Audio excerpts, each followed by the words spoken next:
देखिए, शरद जी से बहुत पुराना परिचय, संबंध, संपर्क आप कह सकते हैं 1970 से, जब वो विद्यार्थी थे जबलपुर में, और वहीं हमारी मुलाकात हुई थी। संयुक्त सोशलिस्ट पार्टी का राष्ट्रीय सम्मेलन हुआ था जबलपुर में। जो जौहर साहब उस समय राष्ट्रीय महासचिव चुने गए थे, कर्पूरी जी अध्यक्ष चुने गए थे। उसी समय हमारी मुलाकात हुई थी। एक लंबा साथ रहा, आप कह सकते हैं। शरद जी उन चंद नेताओं में थे जिन्होंने 40-42 बरस तक पार्लियामेंट में, माने किसी न किसी राज्य से वो रहे, कभी लोकसभा कभी राज्यसभा में। अंतिम समय उनका बहुत अच्छा नहीं गुजरा। जिन लोगों को उन्होंने आगे बढ़ाने में मदद किया, उनकी सदस्यता जो है ख़त्म करवा दी गई। उसके बाद उनका जो मकान था, बहुत दिनों तक केस मुकदमा के सहारे मकान बचा रहा, लेकिन अंत में मकान उनको छोड़ना पड़ा। जिस इलाके में ज़िंदगी का बहुत बड़ा हिस्सा, उनके राजनीतिक जीवन का बहुत बड़ा हिस्सा जो है गुजरा, वहाँ से बेदखल हो गए। वो छतरपुर के आसपास कहीं एक निजी मकान में वो रहते थे। हमसे एक सलाह बातचीत होती रहती थी। अभी 20-25 दिन पहले भी बातचीत हुई है उनसे। वो एकदम छटपटाए हुए थे कि किसी तरह से नॉर्थ एवेन्यू, साउथ एवेन्यू में उनको गेस्ट एकोमोडेशन में मकान मिल जाए। नहीं मिल पाया। कई लोग हैं जो 2-2 मकान रखे हुए हैं गेस्ट एकोमोडेशन पर, लेकिन शरद जी को नहीं मिल सका। राजनाथ जी अभी डिफेंस मिनिस्टर हैं, शरद जी के बहुत अच्छे मित्र रहे हैं। शरद जी की बेटी की शादी जब हुई थी, उसमें वो मैंने छैंटी टोकरी जो है सर पर लेकर शरद जी उनके साथ गए थे लड़के वालों के यहाँ। तो हमने उनसे पूछा भी कि भाई आप राजनाथ जी से क्यों नहीं बात करते हैं। उन्होंने कहा कि 3-4 दफ़ा उनसे भी बातचीत हुई। तो इस तरह से बिल्कुल उनका जो अंतिम समय गुजरा, वो उसको अच्छा नहीं कहा जाएगा। बहुत लोगों को उन्होंने ज़िंदगी में अपने आगे बढ़ाया है। लालू यादव उसके नमूना है, नीतीश कुमार उसके नमूना है बिहार में। इसके अलावा बाहर में भी कई लोग हैं जिनको उन्होंने सहारा दिया है, आगे बढ़ने में मदद की है। अंतिम समय तक वो सामाजिक न्याय और धर्मनिरपेक्षता से कभी डिगे वो नहीं। यहाँ हमको याद है कि जिस समय रथ यात्रा हुआ था, बीपी सिंह ने मंडल कमीशन लागू किया था, उसके बाद लाल कृष्ण आडवाणी जी रथ लेकर के निकले थे। उस समय उनकी बिहार में गिरफ्तारी हो जाए, उसका सेहरा शरद यादव को मिले, इसके लिए वो बेचैन थे। हमसे उस समय भी बातचीत उनसे होती रहती थी। हमसे कुछ कई मामलों में स्वाभाविक है, इतने लंबे समय तक जिसने राजनीति किया हो, उसके हर निर्णय से, हर फैसले से आप सहमत हों, ये ऐसा होता नहीं है। तो उनके कुछ मामले ऐसे थे जिन पर हमसे उनका मतभेद होता था, और जम करके हम उसके अपना जो हमारा मतभेद था उसको हम उनके सामने जाहिर करते थे। शरद यादव के नहीं रहने से आप कह सकते हैं, मैंने एक समाजवादी आंदोलन का जो एक युग था उसका अंत हो गया। मुलायम सिंह चले गए, शरद जी चले गए। अब उस पीढ़ी में हम ही लोग 2-3-4 लोग बचे हुए हैं। धीरे धीरे वो पीढ़ी ख़त्म हो रही है। अब नई पीढ़ी जो है, अब उसके ऊपर निर्भर करता है कि जो धारा उन लोगों ने चलाई, जो सपना उन लोगों ने देखा, हम लोगों ने अपने पुराने पीढ़ी के लोगों से सपने को ये किया कि एक ऐसा समाज बनाएंगे, समतामूलक समाज, शोषण मुक्त समाज, वो लगता है कि अभी बहुत दूर है। और चुनौती जो है ज़्यादा भले मजबूत होती जा रही है। जो विपरीत धारा है, जो समतामूलक समाज नहीं बनने देना चाहती है, गैर बराबरी में जिसको भरोसा है, जो लोकतंत्र में यकीन नहीं करने वाले ये हैं, वो ताकतवर हो रही हैं। तो जो नई पीढ़ी के लोग हैं जिनके हाथ में मशाल है, अब उन लोगों के सामने एक नई चुनौती है। उस चुनौती का किस तरह से मुकाबला करते हैं, यही शरद जी जैसे या उस पीढ़ी के लोगों के प्रति जो है एक आदर का भाव होगा, श्रद्धांजलि होगी, जो भी आप कह लीजिए। देखिए, शरद यादव जी एक वरिष्ठ समाजवादी नेता रहे, जिन्होंने अपनी पहचान पूरे देश में बनाई और कई राज्यों में उन्होंने अपना नेतृत्व भी दिया।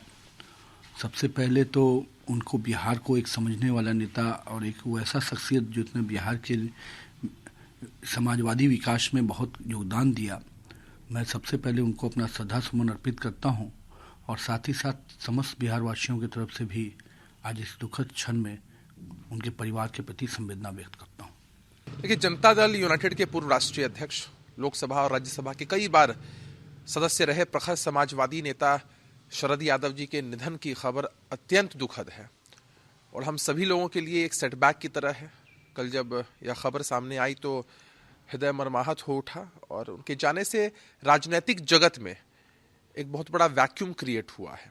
शरद यादव जी ने बड़ी सादगी के साथ अपना राजनीतिक और सामाजिक जीवन जिया है और समाजवादी विचारधारा के एक मजबूत स्तंभ के रूप में देश के स्तर पर उनकी पहचान रही है। हमारे नेता नीतीश कुमार जी के साथ भी उनके निजी और व्यक्तिगत संबंध बड़े मधुर रहे हैं। लंबे समय तक दोनों नेताओं ने साथ राजनीति भी की है। उनके जाने का दुख न सिर्फ बिहार के लोगों को अपितु देश के लोगों को है। दिवंगत आत्मा की शांति के लिए हम प्रभु से प्रार्थना करते हैं अपने श्री चरणों में स्थान दे और दुख की इस घड़ी में संबल प्रदान करे परिजनों को। इस कष्ट को सहने का कोई भी इस संवेदना को समझ सकता है कि कितना दुख होता है जब कोई अपना चला जाता है। परिवारजनों के साथ हम मजबूती के साथ खड़े हैं और ईश्वर से प्रार्थना करते हैं कि उन्हें इस दुख की घड़ी में इतनी ताकत मिले कि वो इसे बर्दाश्त कर सके। साथियों, हमारे बहुत ही सुलझे हुए नेता शरद यादव जी आज हमको छोड़ करके चले गए हैं। बहुत सुलझे हुए नेता थे। इन्होंने एनडीए को लीड किया। देश के ऐसे बड़े नेताओं में विरले ही लोग होते हैं जो राजनीति में भी विभिन्न विचारधारा के लोगों को साथ लेकर के चलने में सक्षम होते हैं और मैं समझता हूं कि इनकी लोकप्रियता इसी से अंदाजा लगाया जा सकता है कि एकमात्र ऐसे नेता है कि जो 3 प्रदेशों से लोकसभा का चुनाव जीत करके पार्लियामेंट में गए हैं। चाहे वो मध्य प्रदेश हो, उत्तर प्रदेश हो, बिहार हो, तो एक ऐसे सुलझे हुए नेता हमारे बीच में से चले गए हैं। मैं अपनी ओर से हरियाणा सरकार की ओर से उनको श्रद्धांजलि देता हूं। प्रभु से प्रार्थना करता हूं कि उन्हें अपने चरणों में स्थान दें। श्री शरद यादव जी का हम सब के बीच में न रहना इस देश के सार्वजनिक जीवन के लिए अपूर्णीय क्षति है। 5 दशक लंबे सार्वजनिक जीवन में शरद जी ने हमेशा जनता के मुद्दे उठाए, पिछड़ों के मुद्दे उठाए और समाजवादी पार्टी के मूल सिद्धांतों को अंतिम सांस तक वो आगे लेकर चलते रहे। जब देश में आपातकाल लगा, उस वक्त आपातकाल के खिलाफ की लड़ाई से लड़कर जो नेतृत्व बाहर निकला, उसमें श्री शरद यादव प्रमुख नेता थे। मध्य प्रदेश में जन्मे, यूपी, बिहार और पूरे देश भर में उन्होंने अपनी कर्मठता और सिद्धांत के अनुसार जीवन जीने का सातत्यपूर्ण प्रयास, उसके कारण एक अमिट छाप छोड़ी है।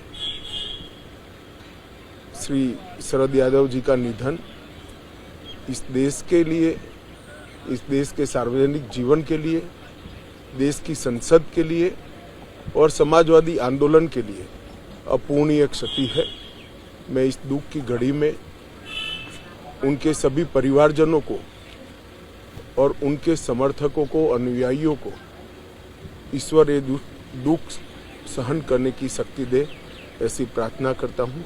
ओम शांति। आज बहुत ही दुखद दिन है और मेरे लिए खास तौर से, क्योंकि मेरे शरद जी से बहुत ही नज़दीकी रिश्ते रहे। जब 86 में वो राज्यसभा में आए थे तो मुझे याद है कि नेताजी ने कहा कि वहाँ इटावा में बोट बनवा दो, क्योंकि उस वक्त जिस राज्य से आना है उसी राज्य का मतदाता होना चाहिए। तो नोटिफिकेशन अगले दिन होना था, उसी दिन बनना था वोट। खैर एसडीएम के पास में गया तो उन्होंने कहा कि इसमें प्रक्रिया में बहुत टाइम लगेगा। मैंने कहा शरद जी को तो राज्यसभा में भेजना है, इसमें कुछ जो कर सकते हो तो करो। तो उन्होंने कहा तो आप मत कहिए कि वोट नहीं है। उन्होंने वोटर लिस्ट मंगाई, जिसमें मेरे घर वाला जो था उसमें आखिरी नंबर के आगे 772 था, तो 773 हाथ से लिखा, शरद यादव पुत्र नंद किशोर उम्र लिख के सर्टिफाइड कॉपी हमें दे दी जाइए, नॉमिनेशन करवाओ जाके। तो हमारे घर से पहला पता उनका जो था राज्यसभा का, वो हमारा ही था 46 से प्रिंस कॉलोनी इटावा का। और इसके अलावा ये आप जानते हैं कि हिंदुस्तान की राजनीति में ऐसे संघर्षशील लोग हैं ही नहीं। स्टूडेंट लाइफ में आप में से बहुत लोग पुराने लोग जानते होंगे कि शरद जी के सारे हाथ पैर पुलिस ने तोड़े। जी बताते थे सारे, लेकिन कभी उन्होंने पीछे हटे नहीं। और राज्यसभा और लोकसभा में आप लोग देखा हो, जब तक ये लोग रहे, शरद जी एक वक्त तो शरद जी, मुलायम सिंह जी, लालू जी तीनों जो हुआ करते थे तो संसद की कार्यवाही भी देखने लायक होती थी, संसद जीवंत रहती थी। हमारे साथ हमारे बगल में ही राज्यसभा में शरद जी के बगल में ही मैं बैठता था पहली रो में।